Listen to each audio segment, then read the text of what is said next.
বলেন ওটার নাম কি? এটা হলো আমেরিকার পার্লামেন্ট, যেটার বর্তমান লিডার হচ্ছে একটা পাগল, নাম হলো ট্রাম্প। কি নাম? ট্রাম্প।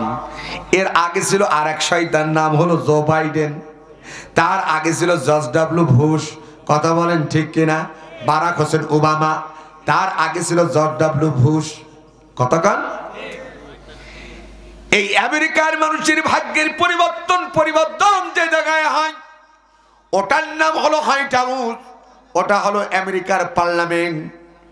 ভারতে যে জায়গায় জাতির জন্য বিল পাস করা হয় ওই যে দিল্লিতে অবস্থিত সেটার নাম হলো পার্লামেন্ট। সেটার নাম কি?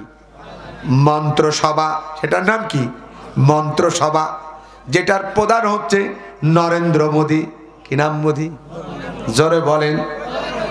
একটা জিনিস মনে রাখবেন, মনে থাকবে কিনা জানি না, এই বাংলাদেশের প্রতিবেশী যত রাষ্ট্র আছে সব থেকে স্বার্থপর রাষ্ট্র হচ্ছে ভারত। এরা কোনোদিন আমাদের কল্যাণ চায় না। স্বাধীনতার যুদ্ধের সময় সহযোগিতা থেকে আমাদের দেশের ক্ষতি বেশি করেছে।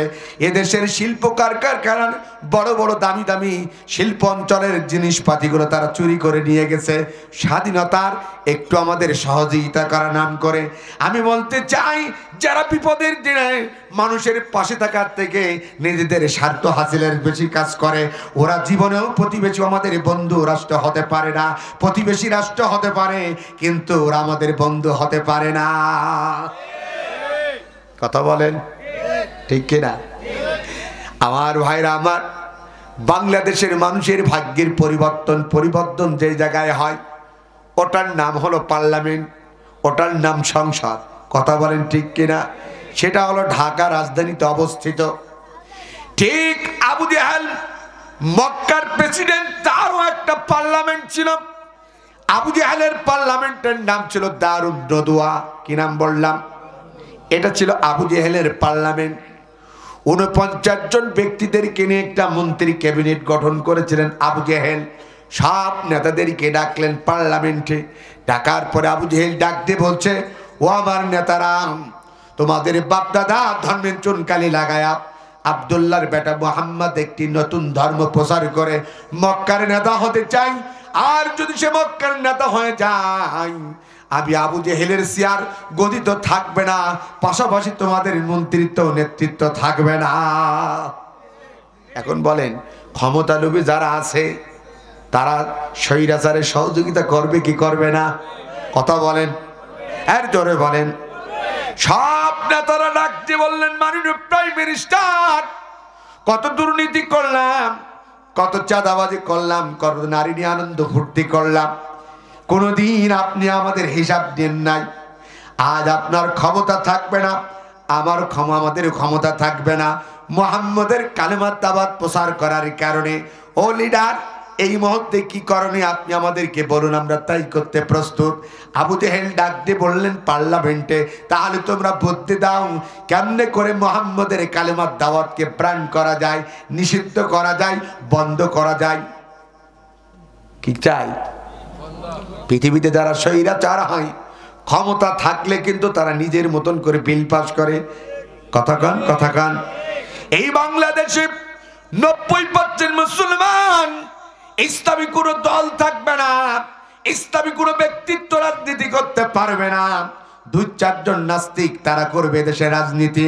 আর ইসলামপন্থী মানুষদেরকে পার্লামেন্টে আইন পাস করে, বিল পাস করে তাদেরকে নিষিদ্ধ করবে। আর একতন্ত্র রাষ্ট্র পরিচালনা করবে এই বাংলাদেশের মুসলমান। শাহজালালের পুণ্যভূমিতে সেই স্বৈরাচারীদের সেগুলো মেনে নিতে পারে না। আবু জেহেল ছিল স্বৈরাচার। সব নেতারা ডাকতে বলে, মাননীয় প্রাইম মিনিস্টার, এই মুহাম্মদের কালেমার দাওয়াত যদি বন্ধ করতে হয় 3টা আইন এখনই পাস করা জরুরি। জোরে বলেন কয়টা? একটু জোরে বলেন কয়টা? আল্লাহ তাআলা সূরা আনফালের 30 নম্বর আয়াতের মধ্যে সেদিন আবু জেহেল পার্লামেন্টের মধ্যে বসে দারুন নদওয়ায় তার পার্লামেন্টে বসে কি 3টা বিল পাস করেছিল। নবীর বিরুদ্ধে কি আইন পাশ করেছিল, ষড়যন্ত্র করেছিল, আল্লাহ তা স্পষ্ট করে বলে দিলেন, ওয়া ইদ ইয়ামকুরু বিকাল্লাযীনা কাফারু লিইথবিতুকা আও ইয়াকতুলুকা আও ইখরিজুকা। নবী গো, 70 দিন প্রচার করার কারণে এই মুহূর্তে আবু জেহেল আপনার বিরুদ্ধে আইন পাশ করেছে 3টা।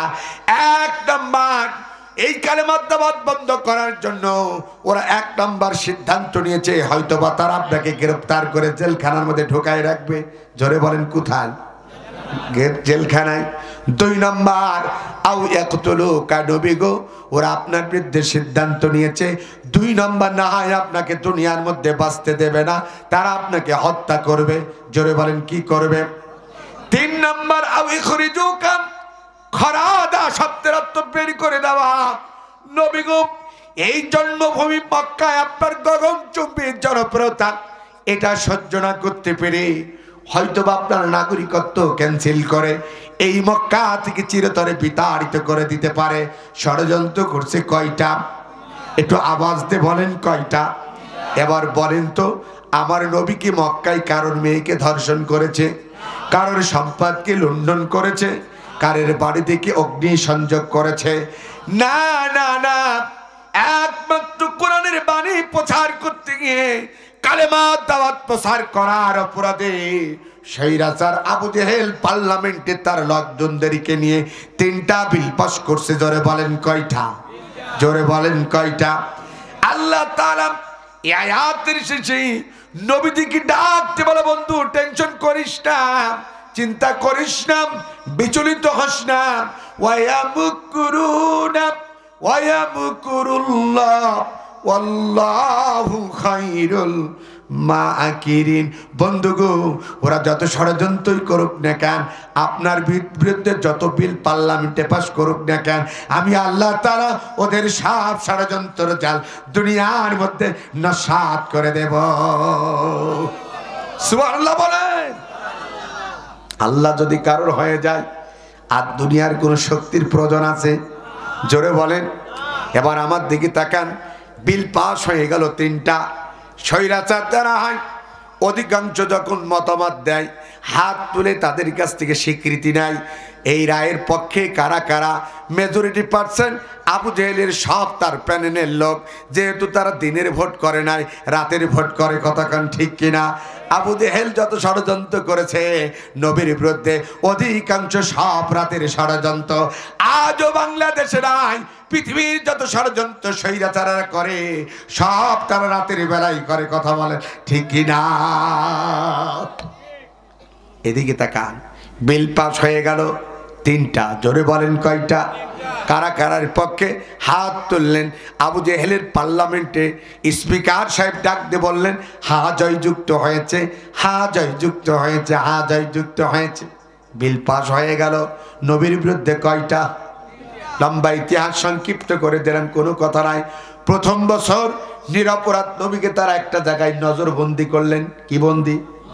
নজরবন্দি মানে আমার এই আব্বাজানের এলাকায় জনপ্রিয়তা একটা আছে, উনি একটা মতে বিশ্বাসী। লোকের ধারণা ওনাকে যদি উন্মুক্ত বেড়াতে দেওয়া যায়, উনি যেই মতের, হয়তোবা তাকেও সেই মতের বানায় ফেলবে। এই জন্য কারো সাথে মিশতে দেওয়া যাবে না, কথা বলতে দেওয়া যাবে না। দূর থেকে প্রশাসন দিয়ে স্বৈরাচারেরা তাকে নজরে নজরে রাখবে। এটার নাম কি? বন্দি। এটা জোরে বলেন। এই বাংলাদেশে অসংখ্য হক্কানি রব্বানি আলেমদেরকে নজরবন্দি করা হয়েছে। জ্বলন্ত ইতিহাস আপনাদের জানা। কওমি অঙ্গনের একজন আলেম ছিলেন, নাম হলো মুফতি আমিনী সাহেব, নাম শুনেছেন। দীর্ঘদিন স্বৈরাচারেরা তাকে নজরবন্দি করে রেখেছিল। কওমি অঙ্গনে আরেকজন আলেম ছিল, নাম ছিল মুফতি আবু ওয়াক্কাস সাহেব, যশোর জেলায় বাড়ি, তাকেও নজরবন্দি করে রাখা হয়েছিল। এরকম 64 জেলায় অসংখ্য বিজ্ঞ আলেমদেরকে প্রশাসন দিয়ে নজরে রাখতো। তাকে কারোর সাথে মিশতে দিত না, কথা বলতেও দিত না।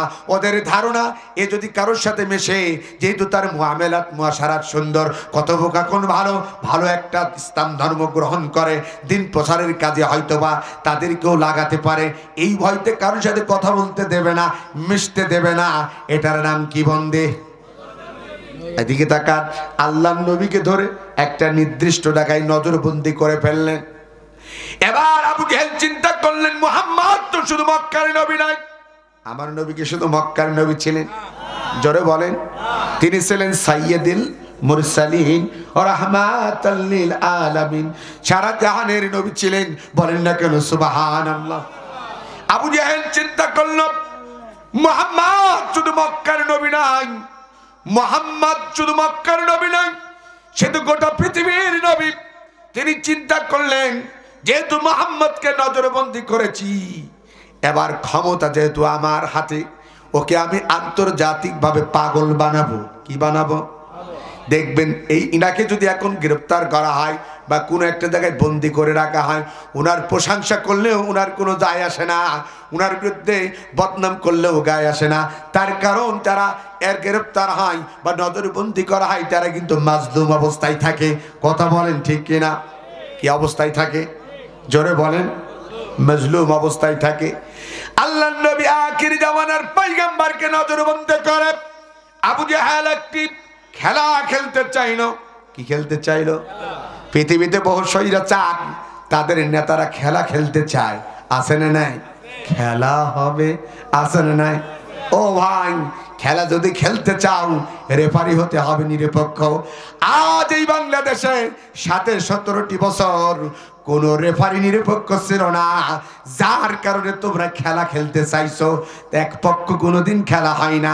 যদি নিরপেক্ষ এদেশের যদি কোনো রেফারি থাকতো, খোদার কসম করে বললাম, 17টি বছর নাই, 17 সেকেন্ডে কোনো স্বৈরাচার বাংলার জমিনে টিকে থাকতে পারতো না। জোরে বলেন ঠিক কিনা? আমার ভাইরা আমার দিকে তাকান। আল্লাহর নবী আখির জামানার পয়গম্বরকে নজরবন্দি করে আবু জেহেল একটা খেলা খেলতে চাইলো। কি খেলা? তিনি চিন্তা করলেন, মুহাম্মদ তো শুধু মক্কার নবী নাই, এ তো আন্তর্জাতিক নবী। ওকে আমি আন্তর্জাতিক কায়দায় কালারিং করব কেমনে? এদিকে তাকান, মক্কা ছিল যুগ যুগ ধরে একটি সম্মানিত জায়গা। কাবা থাকার কারণে, বাইতুল্লাহ থাকার কারণে, আল্লাহর ঘর থাকার কারণে পৃথিবীর বহু রাষ্ট্রের মানুষেরা যুগ যুগ ধরে আল্লাহর ঘর থাকার কারণে তারা তওয়াফ করতে আসতো। আর একটা হলো, মক্কা ছিল ব্যবসার একটা প্রাণ কেন্দ্র। জোরে বলেন কি কেন্দ্র? একটু জোরে বলেন।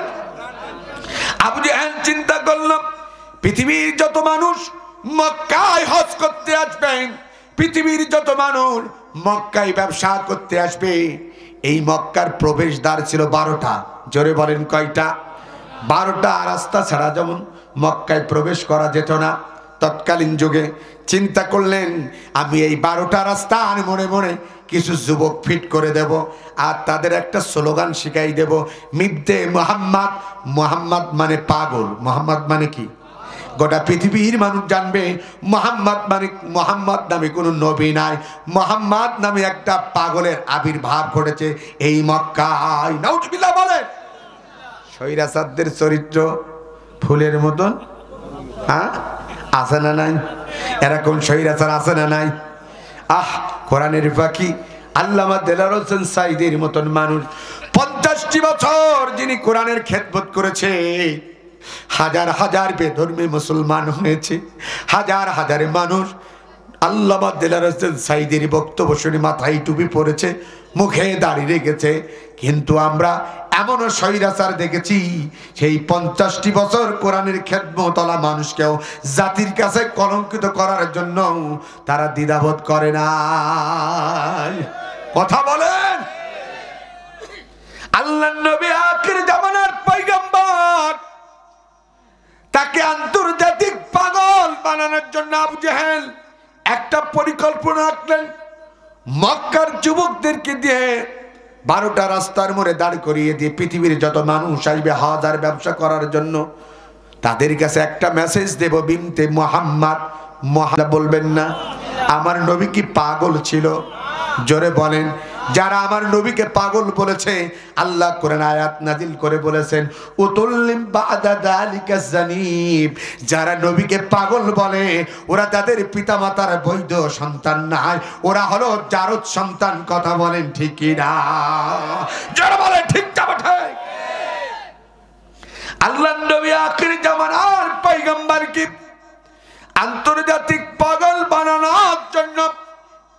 জাহেল মক্কার সব যুবকদেরকে তার পার্লামেন্টে দাওয়াত করলেন, বিশাল আনন্দ করে খাওয়া দাওয়া করালেন। এরপরে মক্কার যুবকদেরকে ডাক দিয়ে বলছে, ও মক্কার যুবকেরা, তোমাদের বাপদাদার ধর্মের চুনকালি লাগায়া আব্দুল্লাহর বেটা মুহাম্মদ একটি নতুন ধর্ম প্রচার করে মক্কার নেতা হতে চায়। ও যুবক, তোমরা শুনে রাখো, এই মুহাম্মদ যদি মক্কার নেতা হয়ে যায়, তোমরা যে মদ পান করে মাতলামি করো, এই সুযোগ আর মুহাম্মদ দেবে না। তোমরা মদ পান করার পরে পরের নারীর সাথে, পরের মেয়ের সাথে রাত যাপন করে সুযোগ আর দেবে না। তোমরা সমাজে বিভিন্ন খারাপ কাজ করো, গান বাজনা থিয়েটার করো, এইগুলো মুহাম্মদ যদি নেতা হয়ে যায় তোমাদের করার সুযোগ বন্ধ করে দেবে। তখন মক্কার যুবকগুলো দেখবেন যুগ যুগ ধরে কিছু কলাঙ্গার যুবকেরা আছে যারা গান পছন্দ করে, নাচ পছন্দ করে। এইরকম অফার যদি তাদের দেওয়া যায় যে ইসলামী হুকুমত যদি প্রতিষ্ঠিত হয়ে যায়, তোমরা চুরি করতে পারবে না, ভোট ডাকাতি করতে পারবে না, লুচ্চামি করতে পারবে না, গোন্ডামি করতে পারবে না, হাত ডাকতে পারবে না, এই করতে পারবে না, ওই করতে পারবে না। তারা দেখবেন জীবনেও কোনোদিন ইসলামপন্থী মানুষদেরকে সাপোর্ট করবে না। তারা জানে আমরা সেটি পুটে খাওয়ার নেতা। এখন আমি বলতে চাই, সেটি পুটে খাওয়ার দিন শেষ, খেটে খাওয়ার বাংলাদেশ। এই বাংলাদেশে যদি কেউ যদি আগামী দিন নেতা হতে চায়, অতীতের সেটি পুটে খাওয়ার মতন ওই চিন্তা ছেড়ে দাও। এখন বাংলাদেশ হবে খেটে খাওয়ার বাংলাদেশ। কথা বলেন আমার ভাইরা আমার। মক্কার সব যুবকদেরকে ডাকতে বললেন, মক্কার যুবকেরা, এখন তোমরা কি করবা বলো? মুহাম্মদের এই কালেমার দাওয়াত প্রচার করতে দিবা না মক্কার 12টা মোড়ে মোড়ে এই স্লোগান দিবা, আমার কথা শুনবা? মক্কার সব যুবকগুলো ডাক দিয়ে বললেন, মাননীয় প্রাইম মিনিস্টার, আমাদের বাপদাদার ধর্মের চুনকালি লাগা আব্দুল্লাহর বেটা মুহাম্মদ দিন প্রচার করবে, কালেমার দাওয়াত দেবে, আর মক্কার মানুষগুলোকে ইসলামের সুশীতাল পতাকা তলে এনে গোটা মক্কা আবাসীকে মুসলমানে পরিণত করবে, এই সুযোগ দেওয়া যাবে? তাহলে বললেন মাননীয় প্রাইম মিনিস্টার আবু জেহেল বললে, তাহলে তোমাদেরকে এই 12টা রাস্তার মোড়ে মোড়ে মিনতে মোহাম্মদ, মোহাম্মদ মানে পাগল, এই স্লোগান দিতে হবে। মক্কার সব যুবকগুলো রাজি হয়ে গেলেন, কিন্তু তারা দিলে কিছু শর্ত। তারা কি দিলেন এটা জোরে বলেন। দেখবেন পৃথিবীতে যত স্বৈরাচার আছে আর তাদের কর্মী বাহিনী যত আছে, যতই বলে আমরা আমাদের নেতার একনিষ্ঠা কর্মী, কিন্তু বিরিয়ানির প্যাকেট না দিলে দেখবেন তাদের কর্মী জনসভায় যায় না। 1000 টাকার নোট, মোটর সাইকেলে তেল না দিলে তাদের ভাড়াটিয়া করা লোক খুঁজে পাওয়া যায় না। কথা বলেন ঠিক কিনা? জোরে বলেন। আবু জেহেল যেই বললেন 12টা রাস্তার মনে মনে তোমাদেরকে এই স্লোগান দিতে হবে, সব যুবকগুলো বললেন আমরা দেব, কিন্তু আমাদের কিছু শর্ত আছে। জোরে বলেন কি আছে? আবু জেহেল ডাকতে বলল, তোমাদের শর্ত কি? বলছে শর্ত হলো এই, আমরা যেহেতু রাত দিন 24 ঘন্টা 12টা রাস্তার মনে মনে মিমতে মোহাম্মদ, মোহাম্মদ মানে পাগল, এই স্লোগান দেব। দিতে গিয়ে যদি খোদা লাগে রাষ্ট্রীয়ভাবে বিরিয়ানির প্যাকেট দিতে হবে, খাবার দিতে হবে। বললে দেব। আর কিছু স্যার কয় বিরিয়ানি খাবো, বোতল খাওয়া অভ্যাস যেহেতু আগে থেকে আছে, এই বোতলও আপনাকে রাষ্ট্রীয়ভাবে দিতে হবে, অর্থাৎ মদ পান করার সুযোগ আমাদেরকে দিতে হবে। আবু জেহেল বললে তাও দিলাম, আর কি চাই? কই মদ খাবো আর নারী পাশে থাকবে না, এটা হতে পারে না।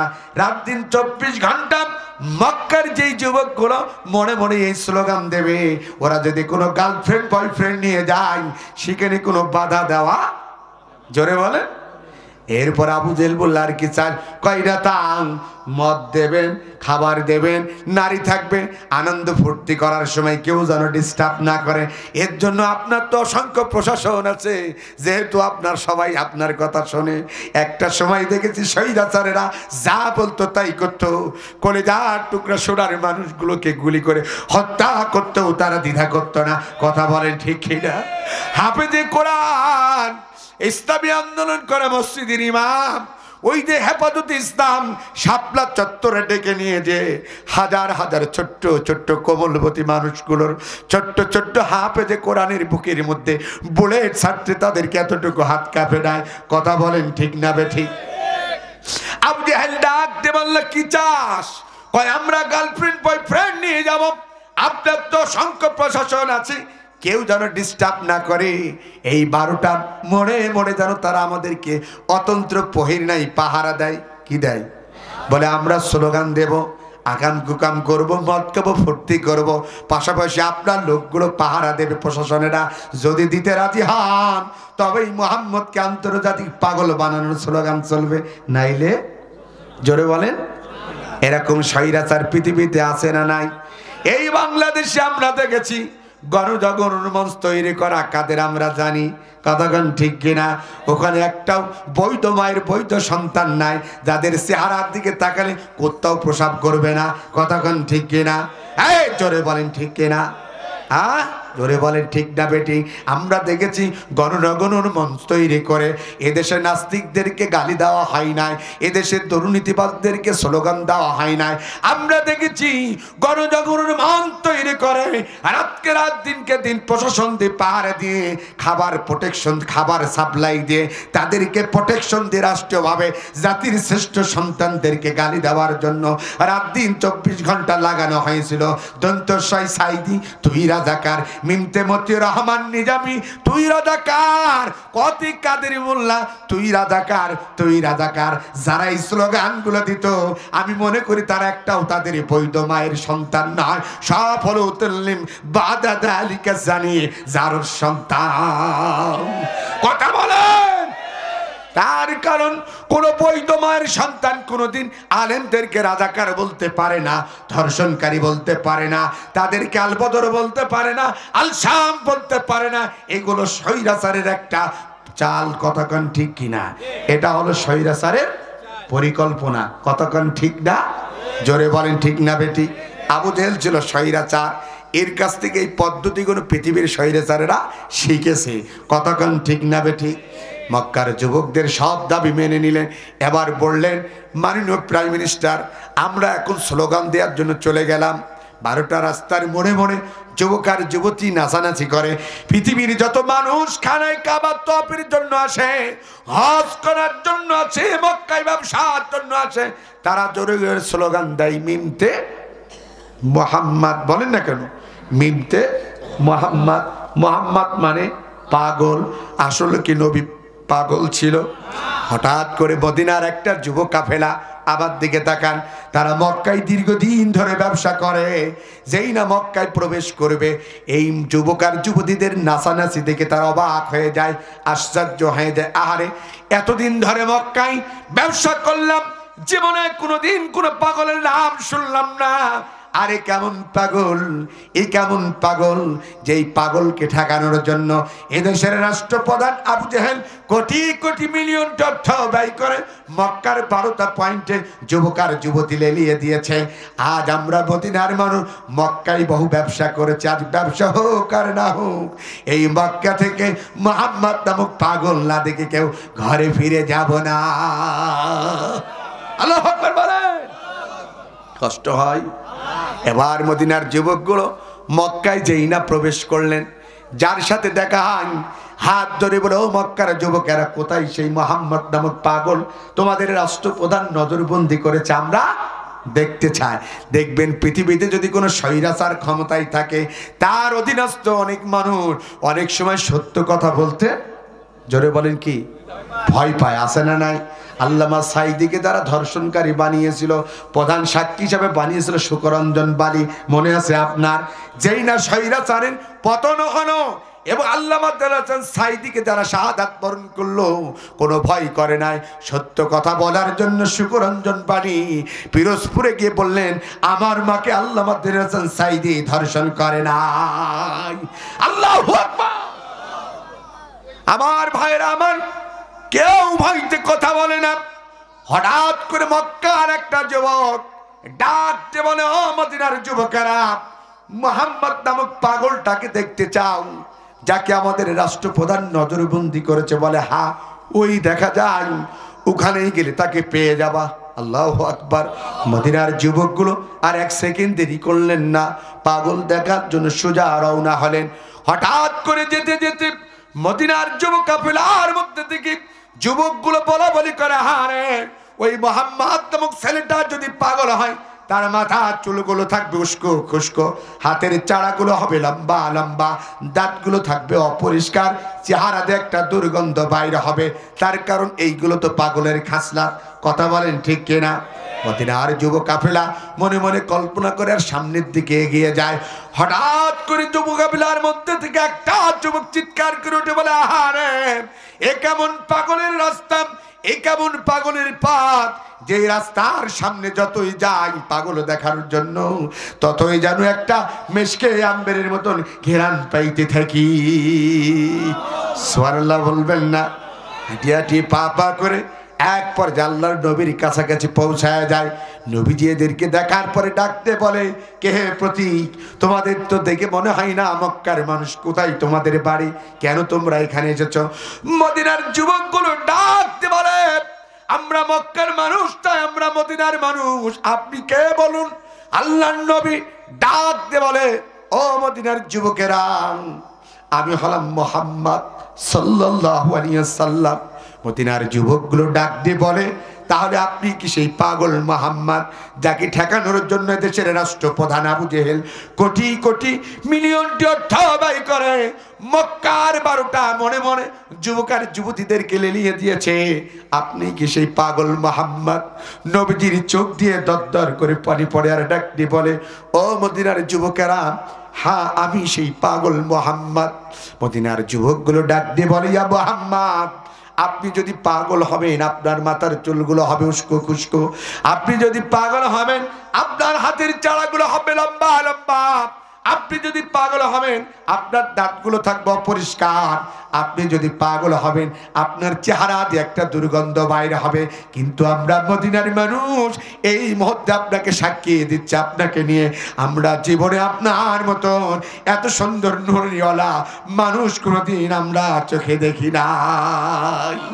وَإِذْ يَمْكُرُ بِكَ الَّذِينَ كَفَرُوا لِيُثْبِتُوكَ أَوْ يَقْتُلُوكَ أَوْ يُخْرِجُوكَ وَيَمْكُرُونَ وَيَمْكُرُ اللَّهُ আল্লাহু খায়রুল মাকিরিন। বন্ধুগো, সত্য দিন প্রচার করার কারণে ওরা তোমার বিরুদ্ধে ষড়যন্ত্র করবে, আর আমি আল্লাহ তাআলা চেয়েছি বসে থাকবে, এটা হতে পারে না। ওরা যত ষড়যন্ত্রই করুক না কেন, আমি আল্লাহ দুনিয়ার মধ্যে তাদের সব ষড়যন্ত্র জাল দুনিয়ার মধ্যে নস্যাৎ করে দেব। সুবহানাল্লাহ বলবেন না? মদিনার যুবকগুলো বলছি, ইয়া মুহাম্মদ, আপনার এত সুন্দর চুল, এত সুন্দর ঠোঁট, এত সুন্দর চোখ, আপনার মতন এত সুন্দর নুরানিওয়ালা মানুষ আমরা কোনোদিন চোখে দেখি নাই। তারপরও কেন এত সুন্দর মানুষ হওয়ার পরেও আবু জেহেল এবং তার উত্তরসূরিরা আপনাকে আন্তর্জাতিক পাগল বানাতে চায়, আমরা জানতে চাই। সুবহানাল্লাহ বলবেন?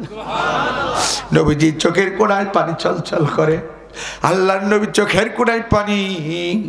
নবীজি ডাক দিয়ে বলে, ও মদিনার যুবকেরা, আমি মুহাম্মদ পাগল নাই, আমি হলাম আল্লাহর পক্ষ থেকে প্রেরিত রাসূল। এই তো কয়েকদিন আগে ওরা আমাকে আলামিন বলে ডাকতাম, সাদেক বলে ডাকতাম, আমানতদার বলে ডাকতো। যেই না রব্বি কারীম আমাকে রিসালাতের দায়িত্ব দিল 40 বছর পূর্ণ হওয়ার পরে, আর ওই নবুয়তের দায়িত্ব পালন করতে গিয়ে, কালেমা দাওয়াত দিতে গিয়ে ওরা আমাকে আন্তর্জাতিক পাগল বানাতে চেয়েছে। কিন্তু তোমরা শোনো শোনো, আমি মুহাম্মদ পাগল নয়, আমি হলাম আমার রবের পক্ষ থেকে প্রেরিত রাসূল। মদিনার যুবকগুলোর বুঝতে আর বাকি নাই, ডাক বলেন, ইয়া মুহাম্মদ, যেই কালেমা দাওয়াত দেওয়ার জন্য ওরা আপনাকে আন্তর্জাতিক পাগল বানাতে চেয়েছে, এই মুহূর্তে আমরা আপনার হাতে হাত রেখে সেই কালেমাটা পড়ে আজ থেকে আমরা আপনাকে আন্তর্জাতিক নবুয়তের স্বীকৃতি দিতে চাই। সুবহানাল্লাহ বলেন? এদেশেও হাজার হাজার কোটি কোটি টাকা খরচ করে শাহবাগ চত্বরে গণজাগরণের মঞ্চ তৈরি করে ইমরানি সরকার লাকির মতন কুত্তা মহিলাদের দিয়ে জাতির শ্রেষ্ঠ সন্তানদেরকে গালি দেওয়ার জন্য, রাষ্ট্রীয় প্রোটেকশন দেওয়ার দিয়ে তাদের বিরুদ্ধে আন্তর্জাতিকভাবে কালারিং করতে চেয়েছিল। কিন্তু পৃথিবীর অসংখ্য রাষ্ট্রের মানুষেরা এদের নাম আর এদের চেহারা দেখার পরে তারাই স্বীকৃতি দিল, এরা ধর্ষণকারী হতে পারে না, এরা অগ্নিসংযোগকারী হতে পারে না, এরাই হলো বাংলাদেশের জাতির শ্রেষ্ঠ সন্তান। কথা বলে ঠিক যাবে ঠিক? এই সম্মান দিলেন কে? জোরে বলেন না কেন কে? আমার নবীকেও সম্মানিত করলেন কে? আবু জেহেলের মাথা খারাপ, এত টাকা পয়সা খরচ করে মুহাম্মদকে আন্তর্জাতিক পাগল বানাতে পারলাম না, এ বেটা আন্তর্জাতিক এখন কি? অনেক লম্বা কাহিনী, এদিকে তাকান, ইতিহাসটা করুন। আল্লাহ নবীর বিরুদ্ধে আবার সিদ্ধান্ত নিলেন নজরবন্দি টন্দি নাই, সরাসরি জেলে ঢোকাতে হবে। কোথায়? এদিকে তাকান। তৎকালীন যুগে আবু জেহেলের জেলখানা ছিল 8টা। জোরে বলেন কয়টা? মক্কায় কারাগার ছিল মোট 8টা। তার মধ্যে আবু জেহেল কেন্দ্রীয় কারাগার হিসেবে ঘোষণা করলেন শাহাবে আবু তালিব একটা পাহাড়। কি করলেন বলেন? শাহাবে আবু তালিব, এটাকে বলেন আবু জেহেল কেন্দ্রীয় কারাগার। কোনো কথা নাই, নবীজিকে ধরে নিয়ে এসে ঠিক শাহাবে আবু তালিবের মধ্যে ঢুকাই দিলেন, জেলখানার মধ্যে। আল্লাহ নবী জেলখানায়, কিন্তু এরই মধ্যে যে কবে গোপনে গোপনে মক্কায় 42 জন পুরুষ আর 11 জন নারী ইসলাম ধর্ম গ্রহণ করেছে, এটা আবু জেহেল এবং তার অনুসারীরা কেউ জানতো না। সুবহানাল্লাহ বলবেন না? জোরে বলবেন না সুবহানাল্লাহ? এই 11 জন পুরুষ আর 42 জন পুরুষ আর 11 জন নারী কখন আল্লাহ নবীর হাতে গোপনে ইসলাম ধর্ম গ্রহণ করেছে কেউ জানতো না। তাদের কানে যখন আওয়াজ আসলো আব্দুল্লাহর বেটা মুহাম্মদকে আবু জেহেল নিরপরাধ মানুষটাকে শাহাবে আবু তালিবের মধ্যে বন্দি করে রেখেছে, 42 জন পুরুষ আর 11 জন নারী, তারা গুনগুন গুনগুন আওয়াজ শুরু করে দিল। কি আওয়াজ? মুহাম্মদের মতন ভালো মানুষ আর মক্কায় নাই, মুহাম্মদকে জেলে দিয়ে আবু জেহেল ভালো কাজ। ধরে বলেন, এই গুনগুন গুনগুন আওয়াজ দেওয়াটাই হলো তাদের জন্য কাল। আবু জেহেলের 5টা গোলাম যারা গ্রামে বাস করে, তারা চিন্তা করে আমার নেতা জেলে যায়, এরা কেন গুনগুনিয়ে তাদের পক্ষে গান গায়? নিশ্চয় এরা হলো আমার নেতার এন্টি পার্টি। জোরে বলেন কি পার্টি? একটু জোরে বলেন কি পার্টি? 5টা গোলাম তিলকে তাল বানায়া নেতার কাছে কি বলে, নেতা ভাব ভালো নাই। বলে কেন, কি হয়েছে? কই মুহাম্মদকে আপনি জেলে দিয়েছেন, কিন্তু এই মক্কায় মনে হচ্ছে মুহাম্মদের কিছু অনুসারী তৈরি হয়ে গেছে। ও নেতা, আরো কিছুদিন যদি মক্কার প্রেসিডেন্ট হিসাবে থাকতে চান, মক্কার নেতা হিসাবে থাকতে চান, গদিতে যদি থাকতে চান, তাহলে একা শুধু মুহাম্মদকে জেলে ঢুকালে হবে না। এই গুনগুন গুনগুন গুনগুন পার্টি যারা করেছে এদেরকেও বেছে বেছে মুহাম্মদকে যেই জেলখানায় ঢুকাইছো তাদেরকেও ঢোকাও, নাইলে গদিয়ে টিকে রাখা যাবে। জোরে বলেন। আজ এই কিশোরগঞ্জে কারা ইসলামের পক্ষের লোক, কারা ইসলামের বিপক্ষের লোক, কারা ইসলামপন্থী আর কারা ডান বামপন্থী, এই তালিকা যদি ওদের হাতে কেউ দিতে হয়, এই গ্রামের কারো না কারোর তাদের তালিকা তৈরি করে ওদের হাতে দেওয়া লেগেছে। কথা বলেন ঠিক কিনা? এই গ্রামের কেউ না কেউ তালিকা তৈরি করে দাদা বাবুদের হাতে দিয়েছে। ওই কিশোরগঞ্জ থেকে সে কিন্তু তালিকা তৈরি করে নাই। কথা বলেন ঠিক কিনা? তার মানে নিশ্চিত এখানে হয়তো বা কেউ হাটঘাট মেরে খায়, অবৈধভাবে বিভিন্ন ধরনের চাঁদাবাজি করে খায়, তারাই কিন্তু বাংলাদেশের ভদ্র মানুষগুলোর তালিকা তৈরি করে করে মসজিদের ইমাম, মাদ্রাসার প্রিন্সিপাল, মাদ্রাসার মাহতামিম, একজন তাহাজ্জুদ গোজারি মানুষ, এদের তালিকা তৈরি করে তাদের দিয়ে মিথ্যা মামলা দিয়ে দিনের পর দিন রাতের পর রাত তাদেরকে কারারুদ্ধ করে রেখেছে, তাদেরকে জেলখানার মধ্যে বন্দী করে রেখেছিল। কথা বলেন ঠিক কিনা? আরো যারা বলে ঠিক কিনা? আবু জেহেলের 5টা যারা গোলাম, আল্লাহু আকবার বলেন, তারা চিন্তা করল মুহাম্মদ এর গুনগুন করা যারা পার্টি, এদেরকেও ধরে নিয়ে এসে জেলখানায় ঢুকাতে হবে। আবু জেহেল বলল তালিকা দে। আবু জেহেল বলল, তার কারণ ওরা কারা তোরাই ভালো চিনিস। তালিকা দিলেন। এদিকে তাকান, মক্কার সব থেকে ভদ্র মানুষ, নাম হলো হযরত আবু বকর। যেই আবু বকর আল্লাহর নবী আখিরি জামানার পয়গম্বর, শুধু একদিন বলেছে আবু বকর, এই নিষ্ঠুর মক্কার মানুষ আমাকে হয়তো মক্কাতে থাকতে দেবে না, তোমাকে হয়তো আমার সাথে হিজরত করা লাগতে পারে। কোন একটা দিন আল্লাহর নবী আবু বকরের বাড়ির সামনে গিয়ে ডাক দিয়ে বলে, ভাই আবু বকর, তুমি কি বাড়িতে আছো? এক ডাক দেওয়ার সাথে সাথে ঘরের দরজা খুলে দেয়। তাকিয়ে দেখে আখিরি জামানার পয়গম্বর জনাবে মুহাম্মদুর রাসূলুল্লাহ সাল্লাল্লাহু আলাইহি ওয়াসাল্লাম। আল্লাহর নবী ডাকতে বলে, আবু বকর, এত রাতের বেলায় একটা বার তোমাকে ডাক দিয়েছি, আবু বকর বাড়িতে আছো নাকি? তুমি এক ডাক দেওয়ার সাথে সাথে ঘরের দরজা খুলে দিলে। ও আবু বকর, তুমি কি রাতের বেলায় ঘুমাও না? আবু বকর ডাক দিয়ে বলে, ইয়া রাসূলুল্লাহ, ইয়া হাবিবাল্লাহ, আল্লাহর জাতের কসম করে বলছি, যেদিন থেকে আপনার জবান থেকে শুনেছি এই নিষ্ঠুর মক্কার মানুষ আপনাকে মক্কায় থাকতে দেবে না, আপনাকে হয়তো হিজরত করতে হতে পারে, আর ওই হিজরতের সাথী হিসাবে আমি আবু বকরকে সাথে আপনি নেবেন। ওগো নবীজি, আমি আবু বকর সেদিন থেকে একটা রাতের জন্য কোনোদিনই ঘুমাই নাই। প্রতিদিন এই দরজার কাছে এসে সারা রাত দাঁড়িয়ে দাঁড়িয়ে থাকি। না জানি আমার দয়ার নবী কখন এসে একবার ডাকতে বলে, আবু বকর, আমি যদি ঘুমিয়ে থাকি আমার নবী কষ্ট পাবে, যার জন্য আমি মুহাম্মদ, যার জন্য ওগো দয়ার নবী আমি আবু বকর একটা রাতের জন্য কোনোদিন ঘুমাই নাই।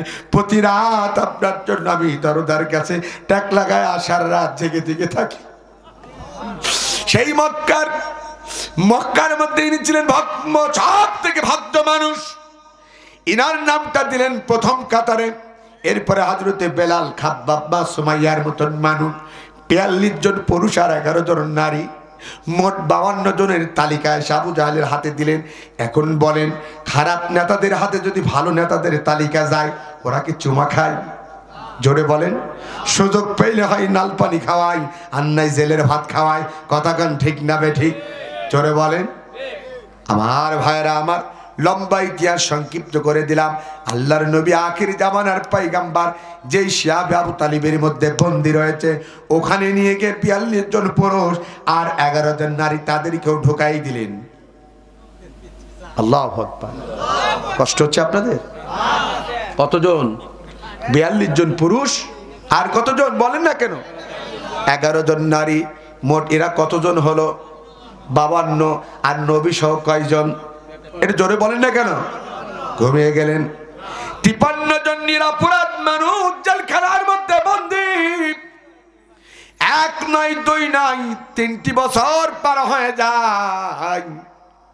আল্লাহর নবীর মুক্তির জন্য কেউ আন্দোলন করে না, নবীর সাহাবীদের জন্য কেউ আন্দোলন করে না। হঠাৎ করে আবু জেহেলের একজন প্রধান উপদেষ্টা ছিল, নাম ছিল হিসাব ইবনে আমর। নামগুলো লিখে রাখেন। কি নাম বললাম? হিসাব ইবনে আমর। রাত ১২টা বেজেছে, পাগলের মতন চিৎকার করে উঠেছে। পাশেই ছিল স্ত্রী সোয়াং। ডাক দিয়ে বলতে, স্বামীগো, প্রতিটা রাত আসে তোমাকে শান্তিতে ঘুমাতে দেখি, কিন্তু আজ ৩টা বছর হয়ে যায়, একটা দিনও শান্তিতে ঘুমাও না, কারণ কি? এই হিসাব ইবনে আমর কিন্তু মুসলমান ছিল না, সে ছিল কাফের। ডাক দিয়ে বলছে, স্ত্রী নাই, সত্য বলবো না মিথ্যা বলবো? বলছি তোমাকে সত্য বলতে হবে। এই হিসাব ইবনে আমর ডাক দিয়ে বলছে, স্ত্রী রে, ওই লাতুজ্জার কসম করে বলছি, যেদিন থেকে আব্দুল্লাহর বেটা মুহাম্মদ আর তার অনুসারী হযরত আবু বকর, বেলাল, খাব্বাব, সুমাইয়ার মতন মানুষগুলোকে মিথ্যা মামলা দিয়ে আবু জেহেলের কারাগারে ঢোকাইছে, সেদিন থেকে আমি হিসাব ইবনে আমর আজ ৩টি বছরের মধ্যে একটা রাত কোনোদিন শান্তিতে ঘুমাতে পারি না। وَإِذْ يَمْكُرُ بِكَ الَّذِينَ كَفَرُوا لِيُثْبِتُوكَ أَوْ يَقْتُلُوكَ أَوْ يُخْرِجُوكَ وَيَمْكُرُونَ وَيَمْكُرُ اللَّهُ আল্লাহু খায়রুল মাকিরিন। আল্লাহ তার নবীকে জানাই, বন্ধুরে, সত্য দিন প্রচার করার কারণে ওরা তোমার বিরুদ্ধে ষড়যন্ত্র করবে, আর আমি আল্লাহ তাআলা চেয়ে চেয়ে থাকবে, এটা হতে পারে না।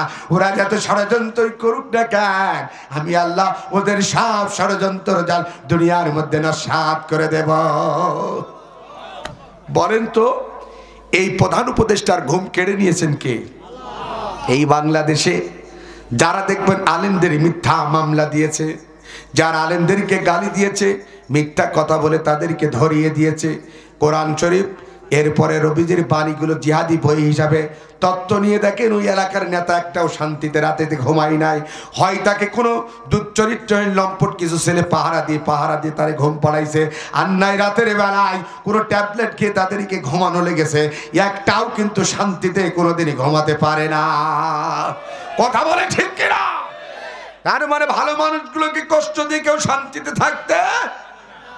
আবু জেহেলের প্রধান উপদেষ্টা হিশাম ইবনে আমরের স্ত্রী ডাক দিয়ে বলছে, আমার বোঝা শেষ, আর বলা লাগবে না। কেন তুমি পাগলের মতন আচরণ করো? ও স্বামী, আগামী দিনে যদি শান্তিতে ঘুমাতে চাও, তার যেই মোহাম্মদ নামক ছেলেটাকে তোমরা একসময় আলামিন বলে ডাকতে, সদেক বলে ডাকতে, আমানতদার বলে ডাকতে, ওই ছেলেটাকে তোমার নেতার জেলখানা থেকে মুক্ত করে দাও, তাহলে আবার তোমরা শান্তিতে ঘুমাতে পারবা। সুবহানাল্লাহ বলে। আবু জেহেলের প্রধান উপদেষ্টা হিশাম ইবনে আমর বলতেছে, থাম স্ত্রী, আমার নেতা তো গদি লোভী, আমার নেতা তো ক্ষমতা লোভী। আমি যেই না আমার নেতার কাছে গিয়ে মুহাম্মদের মুক্তির জন্য দাবি করব, সে বেটা আমাকে শুদ্ধ জেলখানার মধ্যে ঢোকাবে। কথা কান ঠিক কিনা? জোরে বলেন, জোরে বলেন। এই বাংলাদেশে কেউ যদি স্বৈরাচারদের বিরুদ্ধে গিয়েছে, হয় জেলে থাকা লেগেছে, আর নাকে তাকে বিদেশে পাগল বানিয়ে পাঠিয়েছে। কথা গান ঠিক কিনা? বাংলাদেশের একজন প্রধান বিচারপতি নাম ছিল এসকে সিনহা। এদেশের বড় বড় আলেমদেরকে ফাঁসির রায় তার হাত দিয়ে ঘোষণা হয়েছে।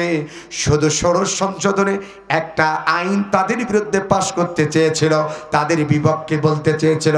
রাতারাতি দেখেছি আমরা পাগল বনিয়া তাকে এয়ারপোর্ট থেকে তাকে সিঙ্গাপুরে পাঠিয়েছিল।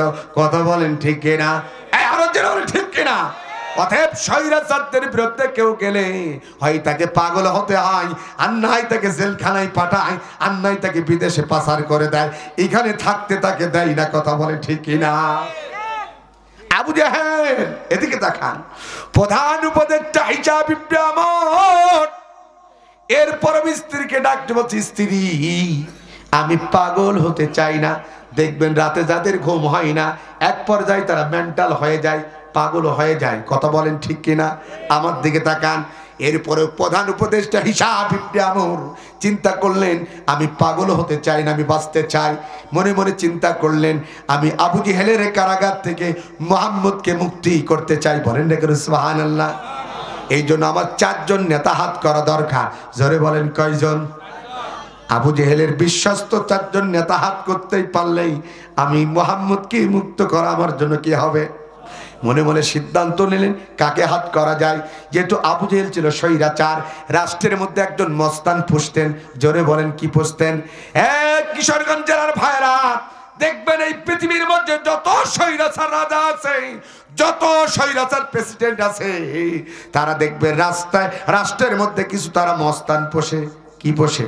তারা জানে এই মস্তানের অস্ত্রের ঝনঝনানি দেখাবে, আর আমাদের ক্ষমতার মস্তাদের বিরুদ্ধে কেউ আর কথা বলবে না, আমরা চিরস্থায়ী ক্ষমতায় থাকব। আবু জেহেল ছিল স্বৈরাচার, এই জন্য তিনি রাষ্ট্রের মধ্যে একজন মস্তান পুষতেন। আবু জেহেলের প্রধান মস্তানের নাম ছিল জুহাইর ইবনে আবু উমাইয়া। কি নাম বললাম? জুহাইর ইবনে আবু উমাইয়া। ইনি ছিলেন আবু জেহেলের প্রধান মস্তান। রাত 12টা বেজে গেছে, মক্কার সব বড় যখন কমিয়ে গেছে, আবু জেহেলের প্রধান উপদেষ্টা হিশাম ইবনে আমর হাঁটি হাঁটি পা পা করে প্রধান মস্তান জুহাইর ইবনে আবু উমাইয়ার বাড়িতে গেলেন। দরজার সামনে গিয়ে একবার ডাক দিয়ে বললেন, ভাই জুহাইর ইবনে আবু উমাইয়া, তুমি কি বাড়িতে আছো? এক ডাক দেওয়ার সাথে সাথে ঘরের দরজা খুলে দেয়। তাকিয়ে দেখে 81 বছরের বৃদ্ধ বয়োজ্যেষ্ঠ নেতা, দলের প্রধান উপদেষ্টা তার বাড়ির গেটের সামনে হাজির। ডাক দিয়ে বলো, নেতা, এত রাতের বেলায় কেন তুমি আমার বাড়িতে এসেছ? প্রধান উপদেষ্টা ডাকতে বলে, ও জুহাইর, তার আগে বল, একবার তোকে জুহাইর বলে ডাক দিয়েছি, এক ডাকেই ঘরের দরজা খুলে দিয়েছি, তুই কি রাতের বেলায় ঘুমাস না? জুহাইর ইবনে আবু উমাইয়া ডাক দিচ্ছে, নেতাজি সত্য বলবো না মিথ্যা বলবো? বলছে, এই জুহাইর ইবনে আবু উমাইয়াও কিন্তু মুসলমান ছিল না, সে ছিল কাফের। ডাক দিয়ে বলছে, নেতাজি ওই লাত উজ্জার কসম করে বলছি, যেদিন থেকে আব্দুল্লাহর বেটা মুহাম্মদ আর তার অনুসারীদেরকে মিথ্যা সাক্ষী দিয়া আবু জেহেলের কারাগারে ঢুকাইছি, সেদিন থেকে আমি জুহাইর ইবনে আবু উমাইয়া একটা রাতের জন্য কোনোদিন শান্তিতে ঘুমাতে পারি না। সুবহানাল্লাহ বলে। এর ঘুম কেড়ে নিয়েছেন কে? অমনি করে প্রধান মস্তান, প্রধান উপদেষ্টা বলছে, ও ভাই মস্তান, তোমার মতন তো আমারও ঘুম কেড়ে নিস, এখন কি করা যায়? প্রধান মস্তান ডাকতে বলে, ভাই আমার মনে হয় যদি শান্তিতে দুই ভাই ঘুমাতে হয় তাহলে আবু জেহেলের কারাগার থেকে চলেন মুহাম্মদকে মুক্ত করে দিই। প্রধান উপদেষ্টা বলতে, থাম বেটা, তুই যতই মস্তান আর আমি উপদেষ্টা হই না কান, এটা গদির ব্যাপার। পৃথিবীতে যারা স্বৈরাচার হয়, যারা গদিলোভী হয়, হাজারো মায়ের কলিজার টুকরা সন্তানের বুক যদি খালি, মায়ের বুক যদি খালি হয়, হাজারো তরুণ যদি রক্ত দেয়, হাজারো তরুণ যদি হাত হারায়, পা হারায়, হাজারো তরুণ যদি গুম হয়, পৃথিবীতে যারা স্বৈরাচার হয় তাদের এতটুকু হৃদয় গলে না, তারা চাই গদি। কথা বলেন ঠিক কিনা? আর যারা বলেন ঠিক কিনা? আবু জেহেলের প্রধান উপদেষ্টা হিসাব ইবনে আমর বলতেছে, ভাইরে তোকে আর আমাকে দ্বারা মুহাম্মদকে মুক্ত করা সম্ভব হবে না। আরো তিনজন নেতা হাত করতে পারলে মুহাম্মদকে মুক্ত করা আমাদের জন্য সহজ হবে। দুইজন পরিকল্পনা আঁকলেন কাকে হাত করা যায়। দুইজন মিলে সিদ্ধান্ত নিলেন আবু জেহেল রাষ্ট্রের মধ্যে একদম চাঁদাবাজ পুষতেন। জোরে বলেন কি বাজ? দেখবেন পৃথিবীতে যারা স্বৈরাচার আছে, যারা জানে আমাদের কর্মী যদি ধরে রাখতে হয় সাদাবাদী ছাড়া ধরে রাখা যাবে না, ধরে বলেন আছে না নাই? কিন্তু ইসলামী হুকুমত যারা প্রতিষ্ঠিত করতে চায়, ওরা কারোর কাছে জোর করে সাদাবাদী করে নাই, নিজেদের 10 টাকা 5 টাকা দিয়ে এদেশে কালিমা পতাকা উড়াতে চায়, কোরআনের রাজ প্রতিষ্ঠা করতে চায়, কারোর কাছ থেকে জোর করে লাঠি উঁচু করে পিস্তল টিকে সাদাবাজি করে নাই। কথা বলেন। আবু জেহেল ছিল স্বৈরাচার, এই জন্য তিনি রাষ্ট্রের মধ্যে চাঁদাবাজ পুষতেন। আবু জেহেলের প্রধান চাঁদাবাজ যিনি ছিলেন তার নাম ছিল মতিব ইবনে আদি। কি নাম বললাম? রাত 12টা বেজে গেছে, মক্কার সব মানুষ ঘুমিয়ে গেছে। দুই নেতা তার বাড়িতে হাজির, একজন প্রধান উপদেষ্টা, একজন প্রধান মস্তান। গেটের সামনে গিয়ে ডাকতে বলে, ভাই মতিব ইবনে আদি, তুমি কে বাড়িতে আছো? এক ডাক দেওয়ার সাথে সাথে ঘরের দরজা করে দেয়। তাকিয়ে দেখে দুইজন হাইব্রিড নেতা তার বাড়িতে হাজির। ডাক দিয়ে বলে, নেতা এত রাতের বেলায় কেন তোমরা আমার বাড়িতে এসেছো? দুইজন নেতা একই সুরে ডাক দিয়ে বলে, হ্যাঁ মতিব ইবনে আদি, তার আগে বল এত রাত হয়েছে তুই কেন ঘুমাস নাই? একবার তোকে মতিব ইবনে আদি বলে ডেকেছি, এক ডাক দেওয়ার সাথে সাথে ঘরের দরজা খুলে দিলি, তুই কি রাতের বেলায় ঘুমাস না? কিশোরগঞ্জ জেলার ভাইরা, এই মতিব ইবনে আদিও কিন্তু মুসলমান ছিল না, সেও ছিল কাফের।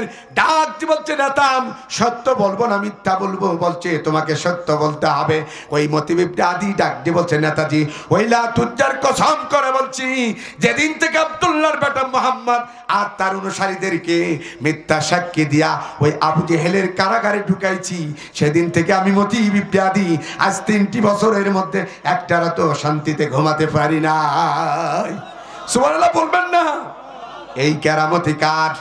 একটু জোরে বলেন, এই কেরামতি কার? এবার তিনজন মিলে সিদ্ধান্ত নিলেন, আর দুইজন ব্যক্তিকে হাত করতে পারলে মুহাম্মদকে মুক্ত করা আমাদের জন্য কি হবে? কাকে হাত করা যায়? তিনজন মিলে সিদ্ধান্ত নিলেন। আবু জেহেল ছিল স্বৈরাচার, এই জন্য তিনি রাষ্ট্রের মধ্যে বডিগার্ড পুষতেন। জোরে বলেন কি গার্ড? দেখবেন এই পৃথিবীতে যারা নির্বিচারে মানুষ হত্যা করে, মানুষের প্রতি জুলুম করে, নির্যাতন করে, আয়না ঘরের মতন জঘন্য ঘর তৈরি করে দিনের পর দিন রাতের পর রাত মানুষদেরকে সূর্যের আলো বাতাস থেকে যারা বঞ্চিত করে, দেখবেন এই চরণের স্বৈরাচার যদি রাষ্ট্র থাকে, ওরা জানে একা রাস্তায় যদি বের হয় যে কোনো মুহূর্তে আমাকে কি করে দিতে পারে? জোরে বলেন। গুলি করে দিতে পারে, হত্যা করতে পারে। এই জন্য স্বৈরাচার যারা হয় দেখবেন ওরা একা রাস্তায় বের হয় না বডিগার্ড ছাড়া। কতক্ষণ ঠিক না বে ঠিক? আবু জেহেল ছিল স্বৈরাচার, এই জন্য তিনিও বডিগার্ড পুষতেন। আবু জেহেলের যিনি প্রধান বডিগার্ড ছিলেন, নামটা শুনে রাখেন, তার নাম ছিল মুখতার ইবনে হিশাম। কি নাম বললাম? মুখতার ইবনে হিশাম। আবার যাকে তাকে বিশ্বাস করতেন না। এটা ছিল আবু জেহেলের আপন খালাতো ভাই। কি ভাই বললাম? আপন খালাতো ভাই। তার মানে পৃথিবীর যারা স্বৈরাচার আছে দেখবেন যাকে তাকে বিশ্বাস করে না।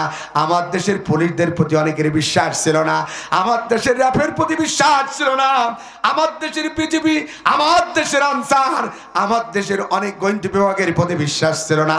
যার কারণে 5ই আগস্টের দিন দেখেছি এমন কিছু বাহিনীদেরকে দেখেছি অস্ত্র ফেলে দিয়ে, হেলমেট ফেলে দিয়ে এয়ারপোর্ট থেকে পালিয়ে যাচ্ছে।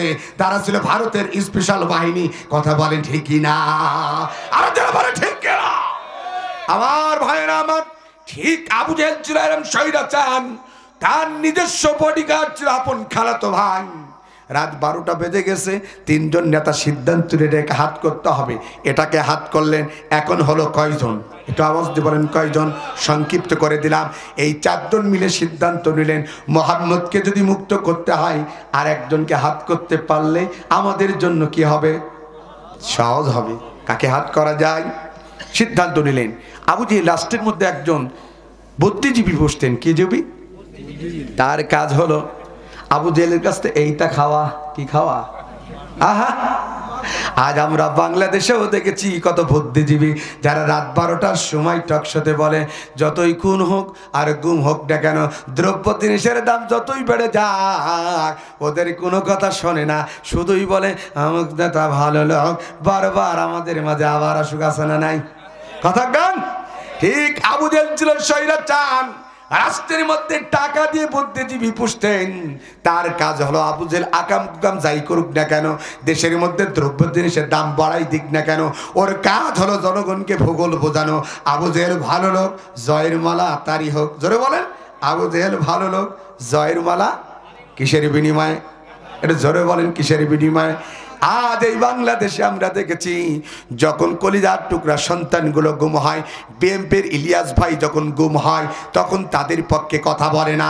ছাত্র শিবিরের ইসলামী বিশ্ববিদ্যালয়ে 2 জন মেধাবী ছাত্র, একজনের নাম ভাই ওলিউল্লাহ আর একজনের নাম মুকাদ্দেস, যখন গুম হয়ে যায়, ব্যারিস্টার আরমান যখন গুম হয়ে যায়, তাদের পক্ষে কথা বলে না। 5 বছর থেকে নিয়ে 70 বছরের বৃদ্ধা পর্যন্ত ধর্ষিত হয়, রাষ্ট্রে তাদের বিপক্ষে কথা বলে না। দেশের মধ্যে দ্রব্য জিনিসের দাম বেড়ে যায়, ওদের পক্ষে কথা বলে না। যখনই চাটুকারিতা কথে যে রাষ্ট্র ভালো আছে, দেশ ভালো চলবে, আমরা বলতে পারি ওরা রাষ্ট্রের মধ্যে বুদ্ধিজীবী ছিল না, ওরা ছিল দেশ এবং জাতির চিরশত্রু। কথা বলেন ঠিক কিনা? জোরে বলেন।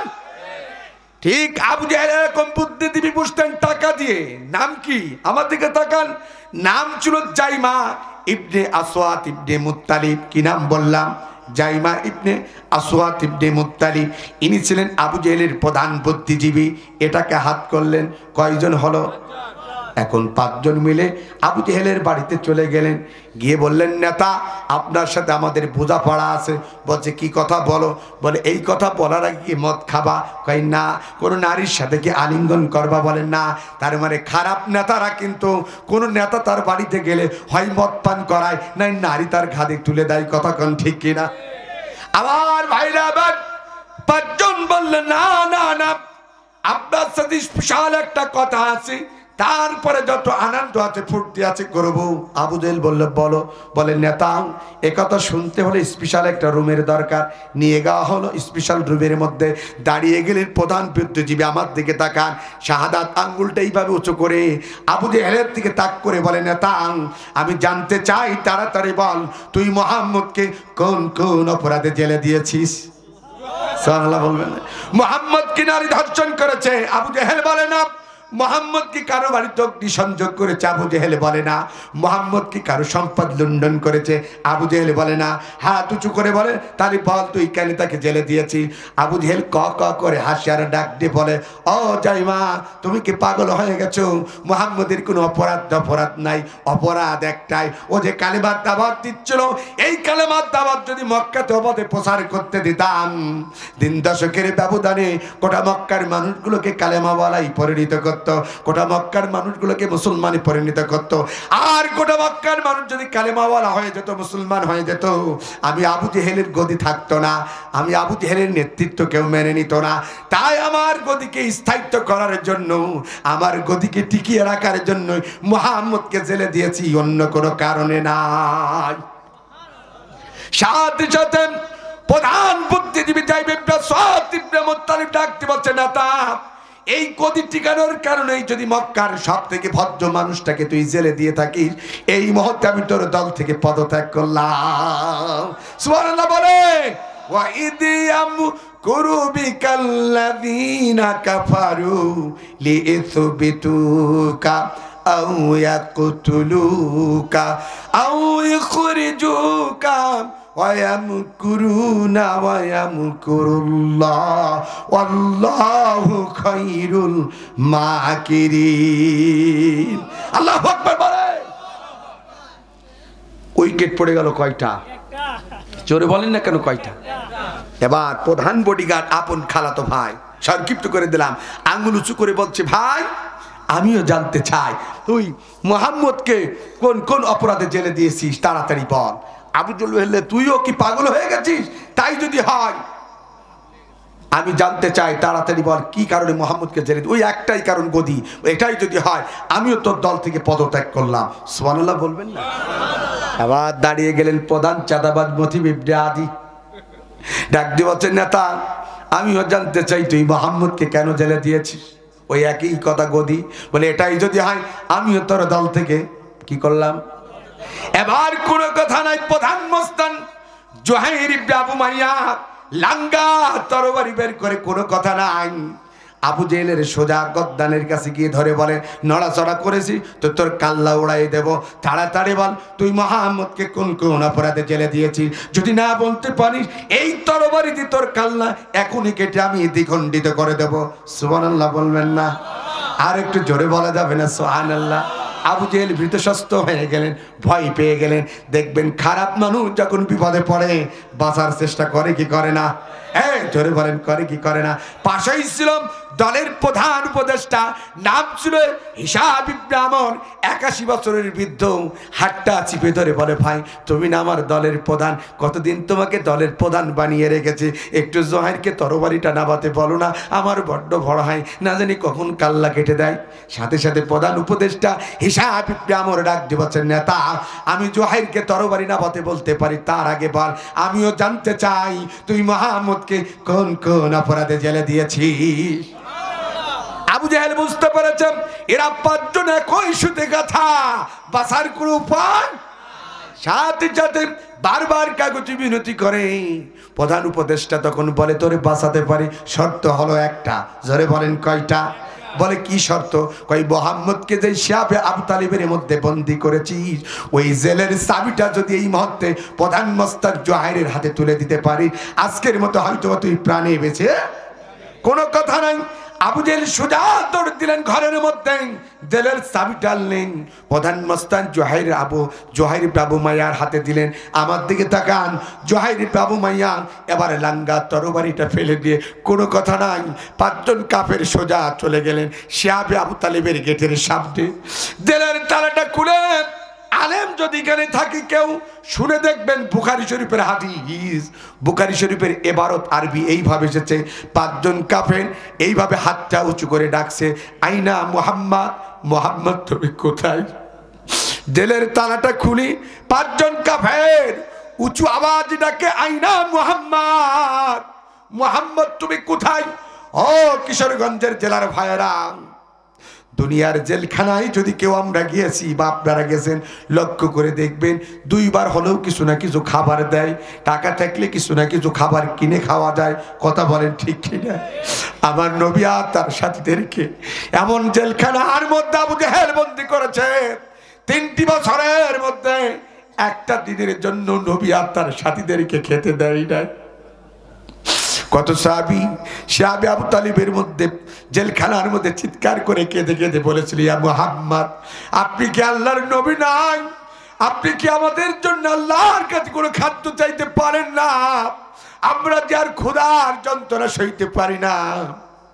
নবীজি ডাক দিয়ে বলেছিল, আমার সাথী ভাইরা শোনো, তোমরা যেমন এই শিয়াবে আবু তালিবের গাছের লতা পাতা খেয়ে যেমন জীবন যাপন করছো, আমিও মুহাম্মদ তোমাদের মতন আজ 3টি বছর এই গাছের লতা পাতাগুলো খেয়ে আছি। ও আমার সাথীরা, তোমরা আমি মুহাম্মদ সাল্লাল্লাহু আলাইহি ওয়াসাল্লাম পেটের দিকে তাকাও, আমি নবী তোমাদের মতন ক্ষুধার্ত 3টি বছর এই গাছের লতা পাতাগুলো খেয়ে জীবন যাপন করছি পড়ে আছে। 5জন কাফের দূর থেকে তাকিয়ে দেখে নবীজির চেহারাটা হলুদ বর্ণের হয়ে গেছে, আল্লাহ নবীর চোখগুলো গর্তের মধ্যে চলে গেছে, নবীজি রক্ত স্বল্পতায় ভুগছে, নবীজি প্রচন্ড চিকনা হয়ে গেছে। 5জন কাফের যখন চিৎকার করে উঠে বলে, আবু জেহেল কি সুন্দর নুরানিওয়ালা মানুষগুলোকে জেলখানার মধ্যে রাখলি, ঢোকানোর সময় আর কেমন করে রাখছিস? আল্লাহর নবী এই পাঁচজন কাফেরের কণ্ঠ শুনে চোখের কোনায় পানি চলচল করে, আর মনে মনে কল্পনা করে, আরে এই পাঁচজনের মিথ্যা সাক্ষীর কারণেই তো আমি মুহাম্মদ আর আমার সাথীরা জেলখানার মধ্যে বন্দী। না জানি আজ কোন শেষ ফাইনাল কোন খেলা খেলানোর জন্য আবু জেহেল তাদেরকে লেলিয়ে দিয়েছে। তার কারীরা তো মক্কার সব থেকে খারাপ নেতা। ওই যে কণ্ঠ শোনা যায় আবু জেহেলের প্রধান উপদেষ্টা হিসাব ইবনে আমর, সে তো আবু জেহেলের প্রধান উপদেষ্টা। ওই যে কণ্ঠ শোনা যায় প্রধান মস্তান জুহাইর ইবনে আবু মাইয়ার, ওই যে কণ্ঠ শোনা যায় প্রধান চাঁদাবাজ মতিব ইবনে আদির, ওই যে কণ্ঠ শোনা যায় প্রধান বডিগার্ড মুখতার ইবনে হিসাম, ওই যে কণ্ঠ শোনা যায় প্রধান বুদ্ধিজীবী জাইম ইবনে সুয়াদ ইবনে মুত্তালিব। এরা তো আবু জেহেলের পাঁচটা গোলাম। না জানি শেষ ফাইনাল কোনো খেলা খেলানোর জন্য আবু জেহেল তাদেরকে জেলখানার মধ্যে লেলিয়ে দিয়েছে। আজ আমি আর আমার সাথীদেরকে আর বাঁচিয়ে রাখবে না। আল্লাহর নবীর চোখের পানি দেখে দূর থেকে পাঁচজন কাফের ডাক বলে, ইয়া মুহাম্মদ, আপনি চোখের পানি ছেড়ে দিয়ে কাঁদবেন না। হয়তোবা ভাবতে পারেন আমরা আপনাকে হত্যার জন্য এসেছি, কিন্তু না না না, জীবনের শেষ প্রান্তের দিকে ভুল বুঝতে পেরে আমরা আপনাকে হত্যা নাই, আমরা আবু জেহেলের কারাগার থেকে মুক্তির জন্য এসেছি।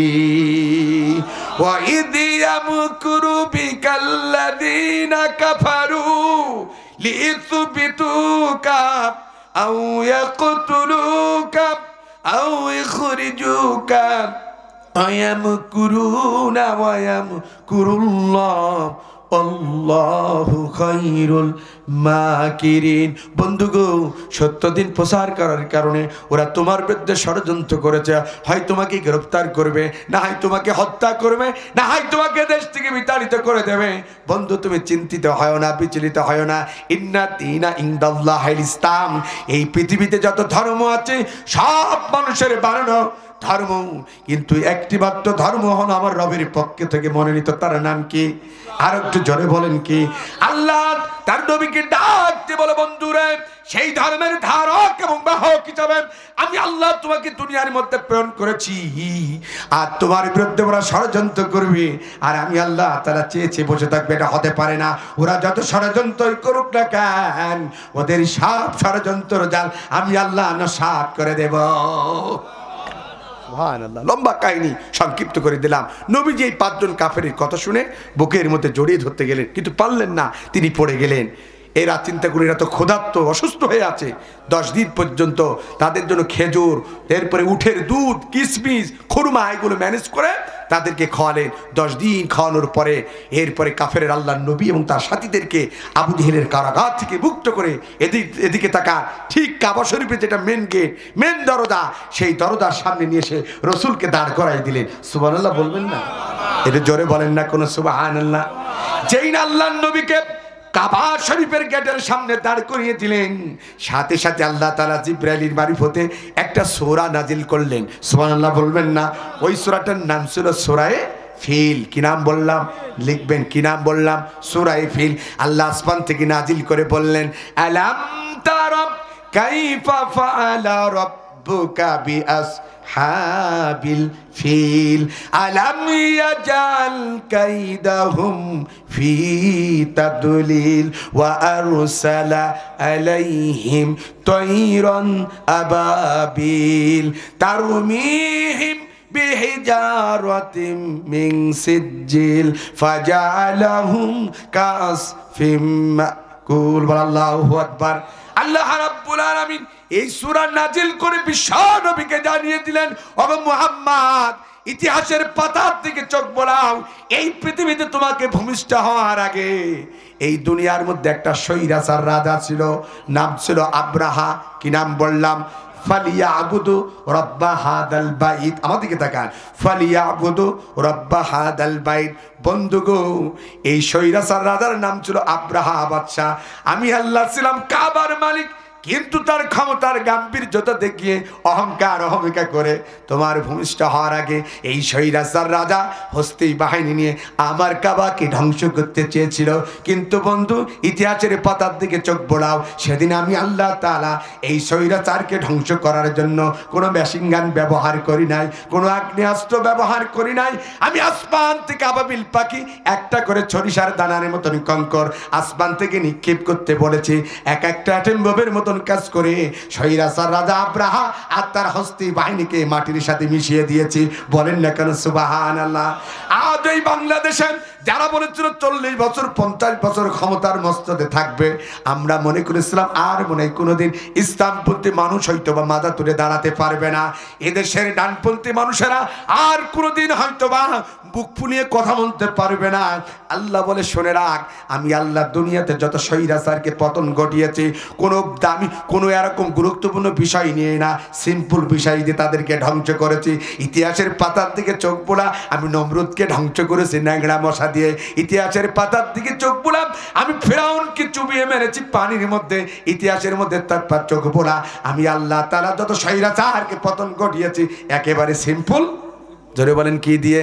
আমি মনে করি 5ই আগস্টের আগে এদেশের ছাত্র জনতা যে আন্দোলন করেছিল, ও আমি তো মনে করি 5ই আগস্টের আগে এদেশের ছাত্র জনতা যে আন্দোলন করেছিল, ওরা তো আবাবিল পাখির রূপ ধারণ করেছে। আমার মনে হয় আল্লাহ তাদেরকে আবাবিল পাখির মতো রূপ ধারণ করে এই পৃথিবী থেকে ফ্যাসিস্ট সরকারের পতন ঘটিয়ে এদেশের ডানপন্থী আলেমদেরকে কথা বলার, মাথা তুলে দাঁড়ানোর কথা শক্তি জুগিয়েছে। কথা বলে ঠিক না বেঠিক? অতএব পৃথিবীতে কোন স্বৈরাচার যতই ষড়যন্ত্র করে ক্ষমতায় টিকে থাকতে চাক না কেন, তারা টিকে থাকতে পারবে। এই কথাটা কার? যারা বলেন কার? এই সূরা আনফালের 30 নম্বর আয়াত থেকে আমরা শিক্ষা পেলাম। আবু জেহেল স্বৈরাচার, তিনি উপদেষ্টা কমিটি গঠন করেছিলেন, তিনি চাঁদাবাজ পুষতেন, তিনি বডিগার্ড পুষতেন, তিনি মস্তান পুষতেন, তিনি বুদ্ধিজীবী পুষতেন, তারপরও তিনি ক্ষমতাকে টিকে রাখতে, জোরে বলেন, পারেন। এইরকম চরিত্র আমরা দুনিয়াতে পেয়েছি কি পাই নাই? জোরে বলে পেয়েছি কি পাই নাই? কিন্তু টিকে থাকতে পারে, এটাই চিরন্তন সত্য। কথা বলেন ঠিক না ঠিক? তাই আসুন আমরা শিক্ষা গ্রহণ করি। আল্লাহ সাময়িকের জন্য ছাড় দেয়, কিন্তু ছেড়ে দেয় না। আল্লাহ আল্লাহর সাথে ষড়যন্ত্র করলে, ইসলামের সাথে ষড়যন্ত্র করলে তারা পৃথিবীতে দীর্ঘায়িষ্ঠ থাকতে পারবে। তার কারণ কোরআন কার কিতাব, ইসলাম কার পক্ষ থেকে মনোনীত ধর্ম, নবী প্রেরণ করেছেন কে? অতএব ইসলামের বিপক্ষে শক্তি যতই হোক না কেন, যতই তাদের প্রশাসন থাকুক না কেন, যতই দলীয় ক্যাডার থাক না কেন, আল্লাহ যদি কোনো পরিকল্পনায়, সব পরিকল্পনা জিরো। কথা বলে ঠিক না বেটি? এই বিশ্বাস কাদের কাদের আছে? দুই হাত তুলে আল্লাহকে দেখান। নারে তাকবীর, নারে তাকবীর। আল্লাহ কবুল